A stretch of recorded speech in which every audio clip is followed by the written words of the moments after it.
Mesdames et messieurs, chers frères et sœurs en humanité, que la paix soit sur vous tous.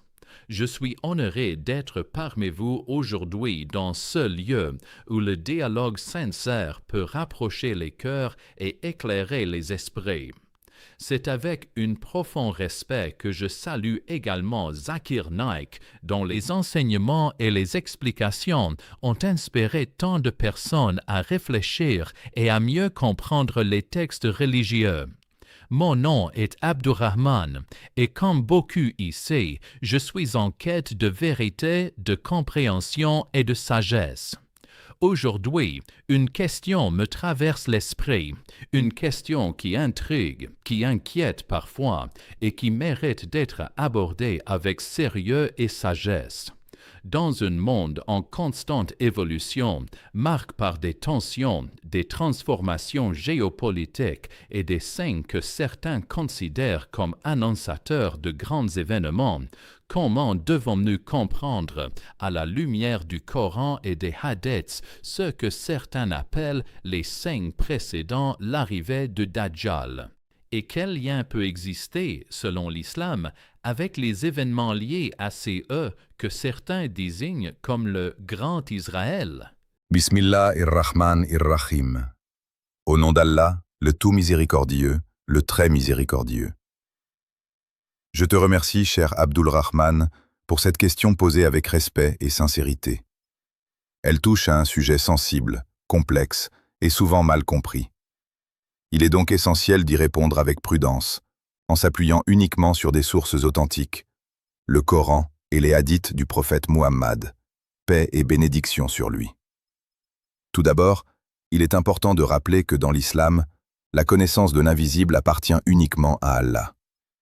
Comme Allah le dit dans le Coran, « Dis, nul de ceux qui sont dans les cieux et sur la terre ne connaît l'invisible, à part Allah. » Cela signifie que toute tentative de relier de manière catégorique des événements contemporains à des signes précis de la fin des temps doit être faite avec beaucoup de prudence. Concernant le Dajjal, ou le faux Messie, il est mentionné dans de nombreux hadiths authentiques. Le prophète Muhammad, paix sur lui, nous a avertis de son apparition comme étant l'une des plus grandes épreuves pour l'humanité. Il a décrit le Dajjal comme un homme qui viendra avec de grands pouvoirs de tromperie, capable d'induire les gens en erreur en prétendant être divin. Le prophète, paix sur lui, a dit « Il n'y a pas de tentation plus grande depuis la création d'Adam jusqu'à l'heure que celle du Dajjal. » Cela montre à quel point cette épreuve sera immense. Mais il nous a également donné des moyens de nous en protéger, notamment par la foi, la connaissance et la récitation de certains versets, comme les 10 premiers versets de la sourate Al-Kahf. Maintenant, en ce qui concerne les interprétations modernes qui relient des réalités politiques ou géographiques à ces signes, comme l'idée d'un grand Israël, il faut être extrêmement prudent. L'islam ne nous enseigne pas à spéculer ou à tirer des conclusions hâtives basées sur des événements contemporains sans preuves claires et authentiques issues des textes. Ce que nous savons avec certitude, c'est que certains signes mineurs et majeurs précéderont l'heure. Parmi les signes majeurs, il y a l'apparition du Dajjal, la descente de Jésus, Issa, paix sur lui, et d'autres événements clairement décrits dans les hadiths. Mais le moment exact et les circonstances précises restent connus uniquement d'Allah. Ce qui est essentiel, chers frères et sœurs, ce n'est pas de chercher à deviner ou à prédire ces événements, mais de se préparer spirituellement. Le prophète, paix sur lui, nous a enseigné que la meilleure préparation face aux épreuves est de renforcer notre foi, de faire de bonnes actions et de rester fermement attachés à la vérité. Le Coran nous appelle constamment à réfléchir, à observer, mais aussi à rester humble face à ce que nous ne savons pas. Allah dit « Et au-dessus de tout détenteur de savoir, il y a un plus savant. » Cela nous rappelle que notre compréhension est limitée. Dans le dialogue entre l'islam et le christianisme, il est également intéressant de noter que la figure du faux Messie existe dans les deux traditions, bien que les descriptions diffèrent. Cela peut être un point de réflexion commune, un sujet de dialogue constructif, plutôt qu'un sujet de division. Au lieu de nous focaliser sur des interprétations spéculatives ou alarmistes, concentrons-nous sur ce qui nous unit, la foi en un Dieu unique, la recherche de la vérité, la justice, la compassion et la préparation à rendre des comptes devant notre Créateur. Enfin, je voudrais dire à chacun d'entre vous, utilisez votre raison, cherchez la connaissance authentique et ne vous laissez pas emporter par la peur ou les rumeurs. L'islam est une religion de clarté, d'équilibre et de sagesse. Et si ce message vous a apporté un éclairage, si vous souhaitez continuer à apprendre et à approfondir votre compréhension, je vous invite à soutenir ce type de contenu. Abonnez-vous, aimez, partagez et laissez un commentaire avec « Allah Akbar » si vous souhaitez voir davantage de discussions enrichissantes comme celle-ci. Je vais approfondir un point essentiel que beaucoup de gens négligent lorsqu'ils abordent ces sujets. La différence entre les signes authentiques clairement établis dans les textes et les interprétations humaines influencées par le contexte politique, culturel ou émotionnel. Dans les hadiths authentiques, le prophète Mohammed, paix et bénédiction sur lui, a décrit avec précision certains éléments liés à l'apparition du Dajjal. Il a mentionné, par exemple, que le Dajjal apparaîtra dans une période de grande confusion, où la vérité et le mensonge seront mélangés, où les gens auront du mal à distinguer le bien du mal. Cette description est extrêmement importante, car elle nous montre que l'épreuve ne sera pas simplement physique ou visible, mais surtout intellectuelle et spirituelle. Beaucoup de gens aujourd'hui, lorsqu'ils observent les tensions dans le monde, les conflits, les alliances politiques ou certaines idéologies, ont tendance à vouloir associer immédiatement ces événements à des signes de la fin des temps. Mais cette approche peut être dangereuse si elle n'est pas fondée sur une méthodologie rigoureuse issue des sciences islamiques. Allah dit dans le Coran, « Ô vous qui avez cru, si un pervers vous apporte une nouvelle, vérifiez-la, de crainte que par ignorance, vous ne portiez atteinte à des gens. » Cela nous rappelle que la prudence intellectuelle est une obligation. Concernant l'idée d'un grand Israël, il est important de comprendre que ce terme est avant tout politique et contemporain.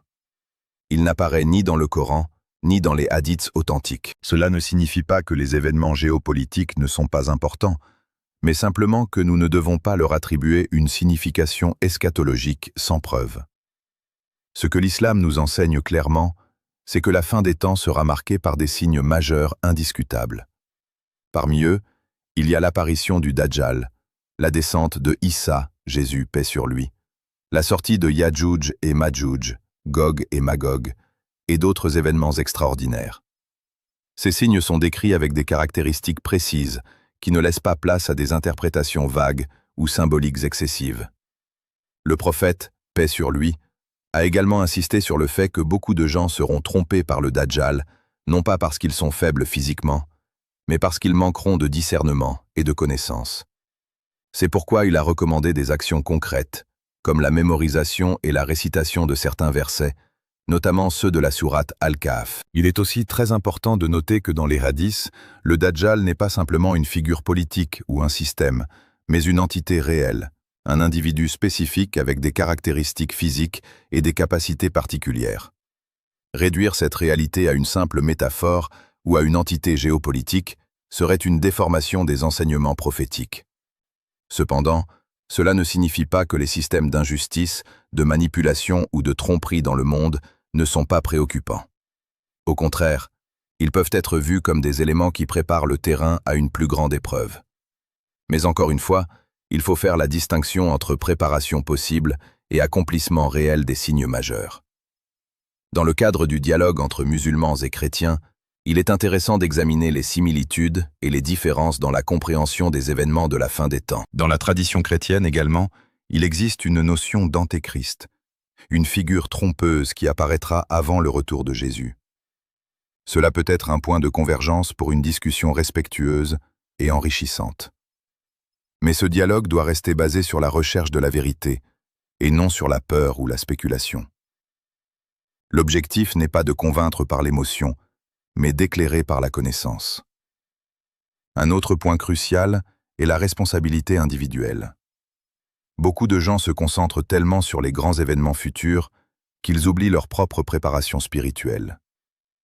Or, le prophète, paix sur lui, a été très clair. Si l'heure arrive alors que l'un de vous tient une graine dans sa main, qu'il la plante. Cela signifie que même face à la fin du monde, L'action positive et la responsabilité personnelle restent essentielles. La foi en invisible ne doit pas conduire à la passivité ou à la peur, mais à une conscience accrue, à une meilleure conduite et à un engagement sincère dans le bien. L'islam est une religion d'équilibre, entre la crainte et l'espoir, entre la préparation et l'action. Il est également important de rappeler que le Dajjal sera une épreuve universelle. Il ne concernera pas uniquement une région ou un peuple spécifique. Le prophète, paix sur lui, a dit qu'il parcourra la terre entière, à l'exception de certaines villes comme la Mecque et Médine. Cela montre que son influence sera globale, ce qui renforce l'idée que la préparation doit être spirituelle et universelle. En ce qui concerne la descente de Issa, paix sur lui, elle est un élément central dans la croyance islamique.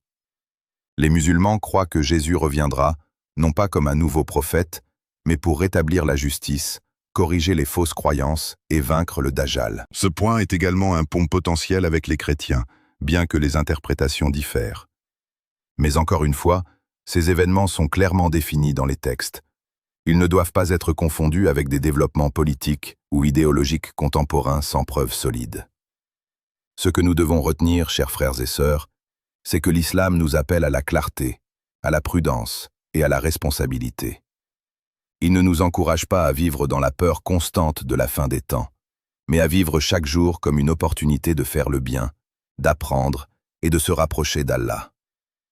La meilleure protection contre les grandes épreuves, y compris celle du Dajjal, n'est pas la spéculation, mais la foi authentique, la connaissance correcte et les bonnes actions. Et lorsque nous parlons de ces sujets dans un contexte de dialogue interreligieux, il est encore plus important de maintenir un ton respectueux, d'éviter les généralisations et de reconnaître les points communs sans ignorer les différences.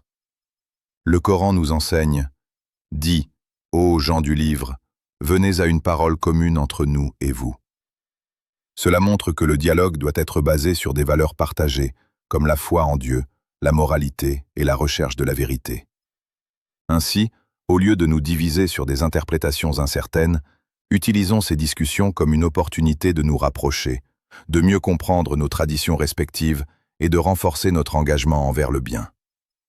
Car en fin de compte, ce qui compte le plus, ce n'est pas de savoir exactement quand et comment ces événements se produiront, mais d'être prêt, intérieurement et extérieurement, à faire face à toute épreuve avec foi, sagesse et patience. Et cette préparation commence ici et maintenant, dans notre manière de penser, de parler et d'agir au quotidien. Je vais aller encore plus en profondeur afin d'éviter une confusion très répandue aujourd'hui. La tendance à transformer chaque événement mondial en preuve directe d'un signe de la fin des temps. Cette approche, même si elle peut sembler sincère, peut éloigner de la véritable méthodologie que l'islam enseigne. Le prophète Muhammad, paix et bénédiction sur lui, n'a pas simplement mentionné les signes de la fin des temps pour satisfaire une curiosité humaine ou pour nourrir des spéculations. Il les a mentionnés pour préparer les croyants spirituellement, moralement et intellectuellement. Cela signifie que chaque signe doit être compris dans son contexte, avec les explications des savants, et non interprété isolément selon nos émotions ou nos perceptions du moment. Lorsque certaines personnes entendent parler de tensions autour de territoires, d'alliances politiques ou de projets géopolitiques comme ce que certains appellent le Grand Israël, elles peuvent rapidement établir un lien direct avec les prophéties islamiques. Mais il faut être honnête intellectuellement. Ni le Coran ni les hadiths authentiques n'utilisent ce terme ni ne décrivent ces réalités contemporaines de manière explicite. Ce que le Coran évoque, en revanche, ce sont des principes universels. Il parle de justice et d'injustice, de peuples qui se succèdent, de civilisations qui s'élèvent puis déclinent. Allah dit que des nations ont été établies sur terre, puis remplacées lorsqu'elles ont dévié de la droiture.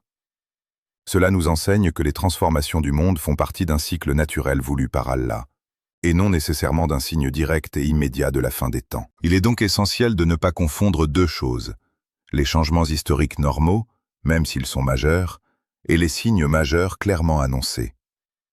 Cette distinction protège le croyant contre les interprétations excessives et contre une vision anxiogène du monde. Le Dajjal, par exemple, ne sera pas simplement un symbole ou une idée abstraite.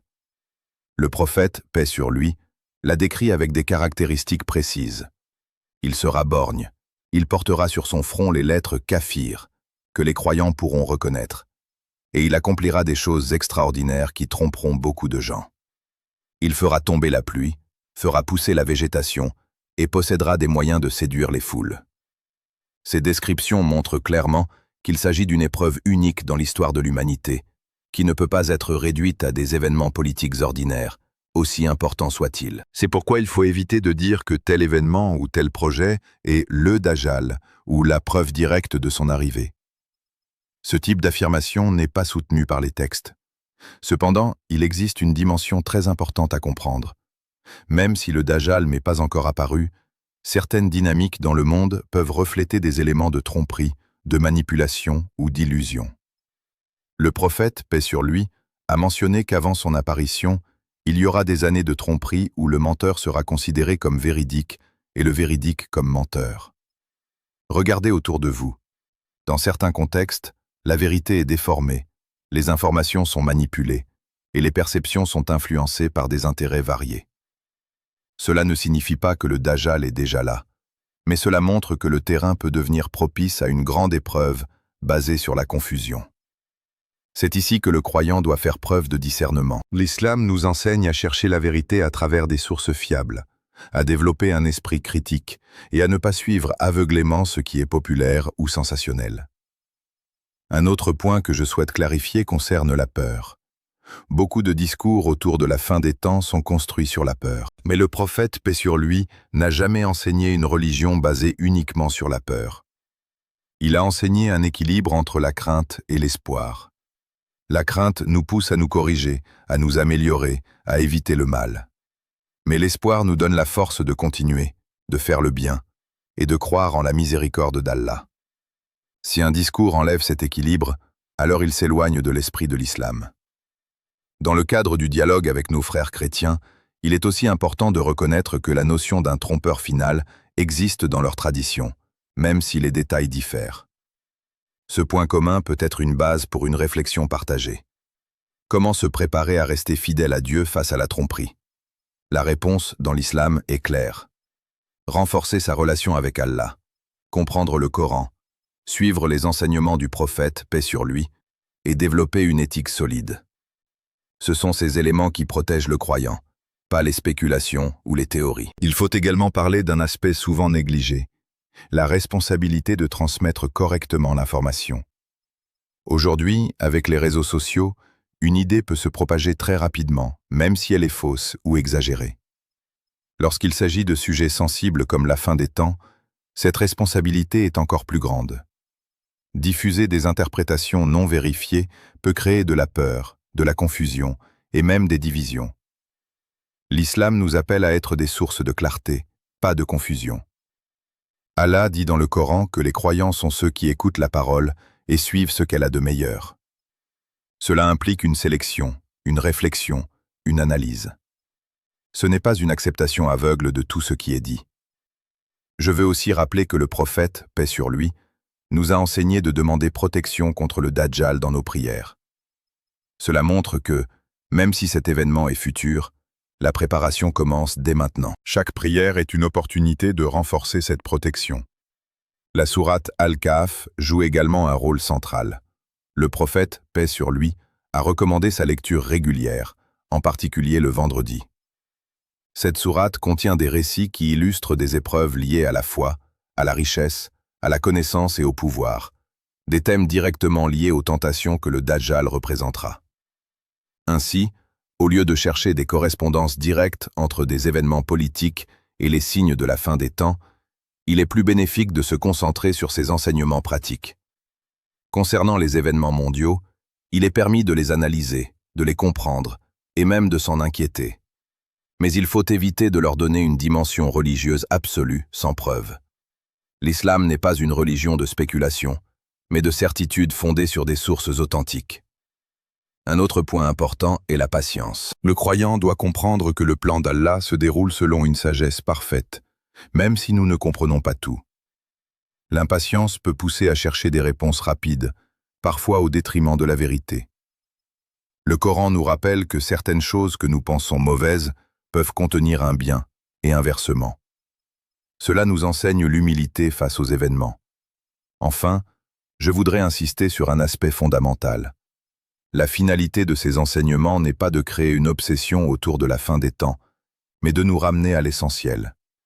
Et l'essentiel, c'est notre relation avec Allah, notre comportement, notre sincérité.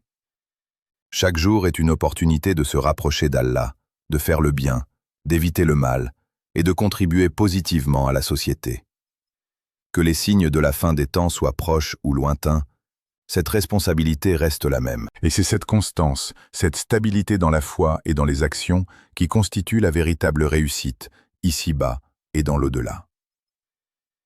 Je vais maintenant aborder un aspect encore plus subtil et souvent mal compris. La manière dont les croyants doivent lire les événements du monde, sans tomber ni dans la naïveté, ni dans l'exagération. Car il existe deux extrêmes dangereux. Le premier consiste à ignorer totalement les signes et à vivre comme si rien n'avait de sens, et le second consiste à voir des signes partout, même là où il n'y en a pas. L'islam nous enseigne un chemin d'équilibre. Allah nous a donné l'intelligence, la révélation et l'exemple du prophète, paix et bénédiction sur lui, pour comprendre le monde avec sagesse. Cela signifie que lorsque nous observons des changements importants dans le monde, qu'ils soient politiques, économiques ou sociaux, nous devons les analyser avec lucidité, mais sans leur attribuer automatiquement une dimension eschatologique. Beaucoup de gens pensent que reconnaître des signes signifie être constamment en train de relier chaque événement à la fin des temps. Mais en réalité, reconnaître les signes, c'est surtout reconnaître les principes. La montée de l'injustice, la perte de repères moraux, l'éloignement de la foi, la propagation du mensonge. Ces éléments sont mentionnés dans les hadiths comme des caractéristiques des périodes précédant les grandes épreuves. Cependant, il faut comprendre que ces caractéristiques peuvent apparaître à différentes époques de l'histoire. Elles ne sont pas exclusives à une seule période. C'est pourquoi les savants ont toujours insisté sur la prudence. Ce n'est pas parce que certains signes généraux sont visibles que les signes majeurs sont nécessairement imminents. Le prophète, paix sur lui, a également enseigné que certains événements majeurs se produiront de manière soudaine et évidente, sans ambiguïté. L'apparition du Dajjal en fait partie. Ce ne sera pas quelque chose que seuls quelques analystes pourront deviner ou interpréter. Ce sera une réalité claire, reconnue par les croyants instruits. Il est donc important de ne pas banaliser cette épreuve en la réduisant à des interprétations modernes. Car en faisant cela, on risque de ne pas reconnaître la véritable épreuve lorsqu'elle se produira réellement. Je veux aussi attirer votre attention sur un point essentiel. La nature de la tromperie du Dajjal. Elle ne sera pas simplement basée sur des illusions visibles, mais aussi sur des arguments, des raisonnements, des discours qui sembleront convaincants. Cela signifie que la protection contre cette épreuve passe par la connaissance. Le prophète, paix sur lui, n'a pas seulement dit « méfiez-vous du Dajjal ». Il a aussi expliqué comment s'en protéger. En connaissant Allah, en comprenant les attributs divins, en sachant que personne d'autre qu'Allah ne mérite d'être adoré. Celui qui a une compréhension solide du tawhid ne sera pas facilement trompé. C'est pourquoi l'éducation religieuse est essentielle.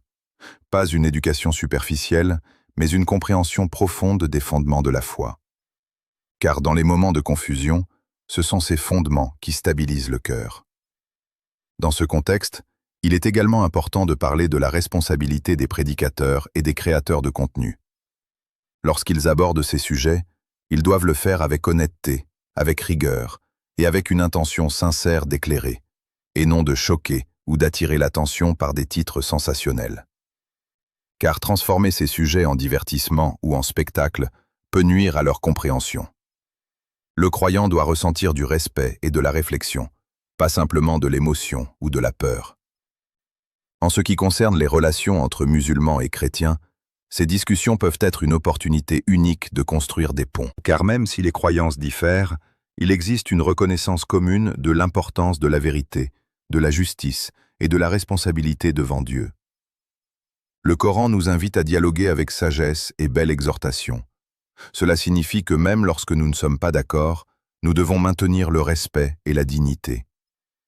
Lorsque nous parlons de la fin des temps, nous devons éviter d'utiliser ces sujets pour créer des divisions ou pour accuser des peuples ou des groupes spécifiques. L'islam ne nous enseigne pas à blâmer collectivement, mais à analyser avec justice. Chaque individu est responsable de ses actes, et chaque communauté contient des gens de bien et des gens moins justes. Réduire des réalités complexes à des oppositions simplistes peut conduire à l'injustice. Je veux aussi rappeler que le prophète, paix sur lui, a décrit les croyants qui resteront fermes face au Dajjal comme étant peu nombreux, mais sincères et solides dans leur foi. Cela nous enseigne que la qualité de la foi est plus importante que le nombre. Ainsi, au lieu de se concentrer uniquement sur les événements extérieurs, le croyant doit travailler sur son intérieur, purifier son intention, renforcer sa relation avec Allah, améliorer son comportement envers les autres. Car une foi vivante ne se limite pas à des idées, elle se manifeste dans les actions, dans la sincérité, dans la justice, dans la patience, dans la compassion. Un autre point fondamental est la confiance en Allah. Lorsque les croyants entendent parler d'épreuves majeures, ils peuvent ressentir de l'inquiétude. Mais ils doivent se rappeler qu'Allah est le maître de toutes choses et que rien ne se produit sans sa permission. Cette confiance ne signifie pas passivité, mais sérénité. Elle permet d'agir avec sagesse sans être paralysé par la peur. Je veux également évoquer la notion de temps. Beaucoup de gens pensent que nous sommes nécessairement dans les derniers moments de l'histoire. Mais la réalité est que seul Allah connaît le moment exact de l'heure. Le prophète, paix sur lui lui-même, lorsqu'il était interrogé sur l'heure, répondait qu'elle fait partie de l'invisible connu uniquement d'Allah. Cela doit nous rappeler que notre rôle n'est pas de fixer des dates ou de faire des prédictions, mais de nous préparer. Et cette préparation est continue. Elle ne dépend pas d'un événement spécifique, mais d'un état constant de vigilance et de sincérité. Enfin, il est important de comprendre que les grandes épreuves révèlent la vérité des cœurs. Elles distinguent ceux qui ont une foi authentique de ceux qui suivent simplement par habitude ou par pression sociale. C'est pourquoi ces sujets doivent nous pousser à l'introspection. Où en est notre foi? Sommes-nous sincères dans notre relation avec Allah? Sommes-nous prêts à rester fermes même dans des situations difficiles? Ces questions sont plus importantes que les spéculations sur les événements futurs, car en fin de compte, chaque individu sera jugé selon sa foi et ses actions, indépendamment des circonstances globales. Et c'est cette responsabilité personnelle, cette conscience intérieure, qui constitue le véritable cœur du message islamique face aux épreuves, qu'elles soient petites ou grandes. Je vais clarifier un point essentiel pour éviter toute confusion. Dans l'islam, les signes de la fin des temps ne sont pas là pour nourrir la peur ou les spéculations, mais pour éveiller la conscience et renforcer la foi. Beaucoup de personnes aujourd'hui relient directement les tensions géopolitiques ou certaines idéologies contemporaines à des prophéties précises, mais cette démarche nécessite une grande prudence. Les textes authentiques ne nous donnent pas des correspondances détaillées avec chaque événement moderne, et c'est pourquoi les savants ont toujours mis en garde contre les interprétations hâtives. Le Dajjal est une réalité future clairement décrite, avec des caractéristiques spécifiques qui ne doivent pas être diluées dans des lectures symboliques excessives. Il ne s'agit pas simplement d'un système ou d'un concept, mais d'une épreuve concrète qui testera la foi des croyants d'une manière unique. Ce qui est important ici, ce n'est pas de tenter d'identifier sa venue à travers chaque événement mondial, mais de comprendre comment se préparer intérieurement. Le prophète Muhammad, paix et bénédiction sur lui, nous a enseigné que la protection contre cette grande épreuve passe par la connaissance, la foi sincère et la pratique. Il a recommandé des actions simples mais profondes.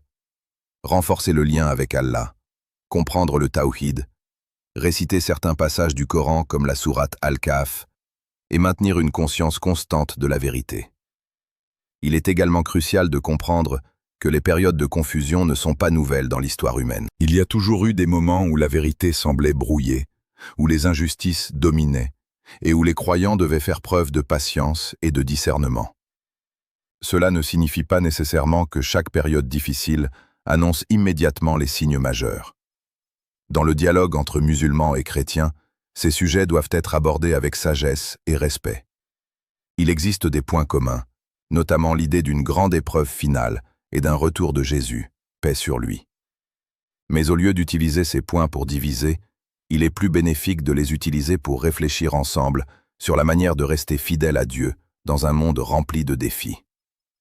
Enfin, il est important de se rappeler que la meilleure préparation, n'est pas dans l'anticipation des événements, mais dans la transformation personnelle. Chaque croyant doit se demander: suis-je sincère dans ma foi? Suis-je juste dans mes actions?